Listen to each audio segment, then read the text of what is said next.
Olá, alunos, tudo bem?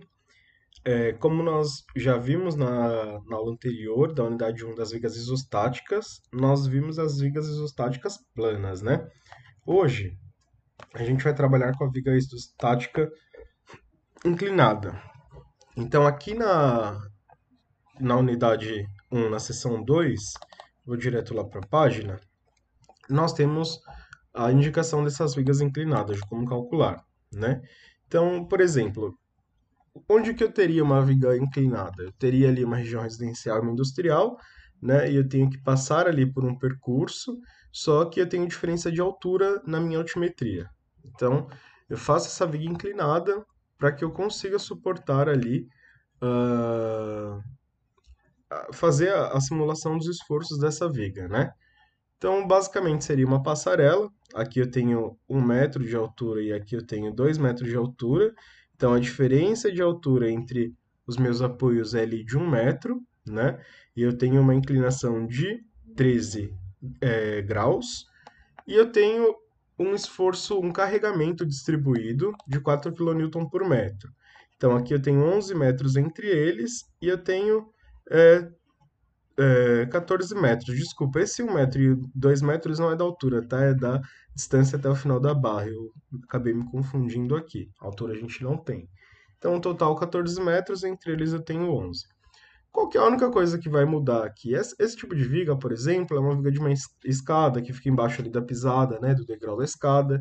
E aí eu tenho essa viga inclinada, enfim, como a gente viu no caso da passarela. Mesma situação das vigas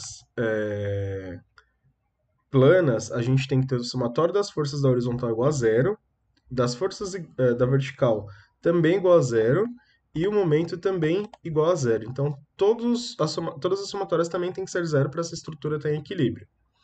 Então, basicamente, a diferença que eu vou ter da inclinada para a plana é que a inclinada ela vai ter um carregamento, né, que é o Q vezes o L. Então a gente teria que colocar esse carregamento, de certa forma, no centro da viga, né, que seria o centro de gravidade desse carregamento retangular. Só que quando eu coloco ele no centro da viga, veja que a minha viga é inclinada. Então eu tenho que fazer uma composição de força ortogonal, isso é, a 90 graus da minha viga, para ter a força cortante, né, que a força cortante literalmente é 90 graus da viga, e eu vou ter uma composição de forças na horizontal. Então, nesse momento, eu acho que a composição tanto da vertical, que ficaria em 90 graus com a viga, quanto da horizontal. Lembrando que esse ângulo é o ângulo da composição das minhas forças. E quem que vai ser a minha força da vertical? A força que eu tinha anterior vezes cosseno de A. Por que cosseno? Porque se a gente analisar o triângulo e rebater a força que está na vertical para a força que fica ortogonal à viga, essa força ela se inclina muito pouco, então ela encosta no ângulo, né? Se ela encosta no ângulo é o cosseno. E a força da horizontal, que eu vou achar aqui horizontalmente com a minha viga, que seria a minha normal, vai ser QL seno do ângulo. Aqui nesse momento, eu não me importo muito com a força normal, mas se eu quiser achar a força normal, eu tenho aqui que é reação no ponto A e no ponto B. O ponto B é móvel, então não tem normal. Eu teria aqui que eu tenho uma reação de mais QL vezes C no A, que é a minha força, descendo uniformemente distribuído, chegando no meu ponto 2, onde eu tenho menos QL vezes C no A. Agora, a minha cortante, quem é? A minha cortante é a força que eu vou ter paralela não ortogonal à minha viga, que é o meu QL cosseno A dividido por 2 e QL cosseno A dividido por 2. Por que dividido por 2, professor? Porque como a gente tem um QL vezes cosseno A no centro, as duas seções de apoio são iguais, né? Então eu tenho aqui dividido por 2. E aí eu faço o diagrama da cortante, que seria mais QL cosseno A dividido por 2, desço uniformemente distribuído, né? Porque como eu tenho um carregamento, a minha cortante ela é inclinada, e chego aqui em menos QL cosseno A dividido por 2 e fecho o meu gráfico. Lembrando que o ponto que eu cruzo a cortante muda a inflexão do meu momento. E quem que vai ser esse momento? QL ao quadrado, né, porque é a força vezes a distância, vezes cosseno A dividido por 8. Então, essa formulinha aqui nada mais é do que a própria força vezes a distância ao quadrado, dividido por 8, que é uma formulinha básica. E aí eu simulo um carregamento como se fosse um carregamento horizontal aqui é bem mais inclinado também, e a gente tem toda essa composição de força também. Então, nesse momento, o que que vocês aprenderam? Que no carregamento distribuído, eu vou ter a composição de força tendo o carregamento vezes o braço, né, para achar a minha força, vezes o cosseno do ângulo. Já no carregamento pontual, eu tenho uma situação um pouquinho diferente dessa. Eu vou ter ali, carregamento pontual não, no esforço pontual, esforço externo pontual. Eu tenho uma força, mas ela não está ortogonal à minha viga, portanto, eu vou fazer força cosseno A para ter a composição dessa força da vertical da viga, e F seno A, que esse A é do meu ângulo, tá? Seria a minha força da normal. Então, aqui na cortante, como eu sei que é igual para os dois lados, não, nesse caso não, porque ó, aqui o L ele não está dividido no meio, né? Eu tenho um A e um B, eu não sei se A e B são iguais. Então, como que vai ficar a minha reação de apoio no ponto A?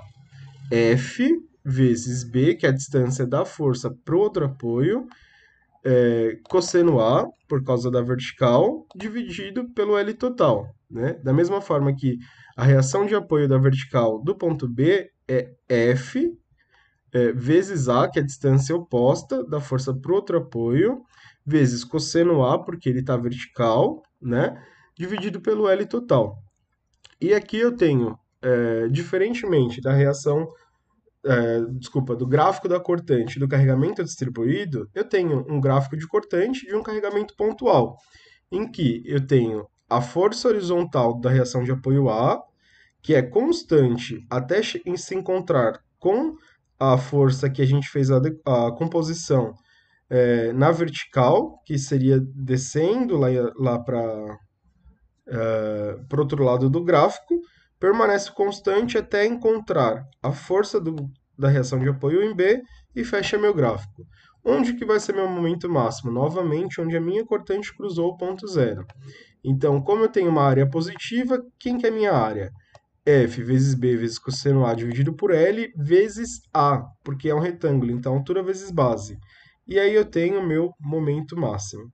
E aí o momento negativo vai fazer a inclinação do gráfico para o outro lado, para cima, e eu fecho meu gráfico de momento e encontrei o carregamento tanto distribuído quanto pontual.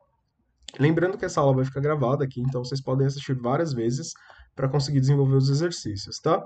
Então, aqui novamente eu tinha uma força pontual, só que eu só tenho esse ângulo. Então, a minha força vertical, ao invés de ser força vezes cosseno A, como ela é oposta ao ângulo, vai ser força cosseno A. E a horizontal, força seno A. E aqui eu não tenho grandes dúvidas novamente. Eu vou ter o mesmo formato de gráfico da cortante e o mesmo formato de gráfico do momento. Lembrando só que como a força vertical é oposta ao ângulo, ela ficou vezes o seno do ângulo. Aqui novamente nós temos mais um exemplo do diagrama da força normal e do esquema estrutural de cálculo do carregamento distribuído, né? E aí vocês já deram uma olhada.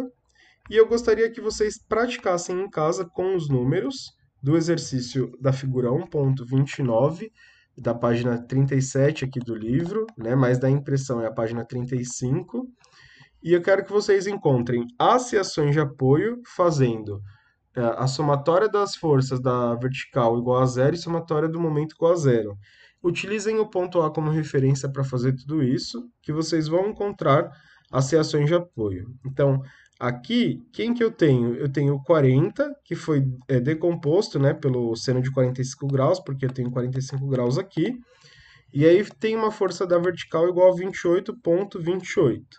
Como eu sei que é igual para ambos os lados, porque essa barra é extremamente idêntica nos dois casos, eu tenho duas seções de apoio iguais de 14,14 kN, né? Porque é 28,28 dividido por 2. Então, como que fica o gráfico da minha cortante, que é em kN? 14,14 desce uniformemente distribuído até menos 14,14 sobe Então, essa diferença, quem é? O meu 28,28.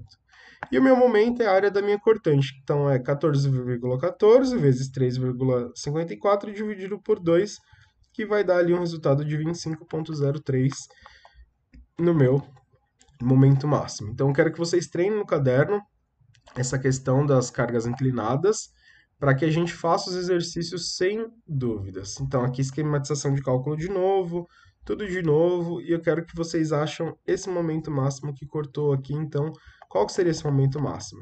Tá bom? Grande abraço a todos, até a próxima aula, a gente se encontra. Um abraço, tchau, tchau.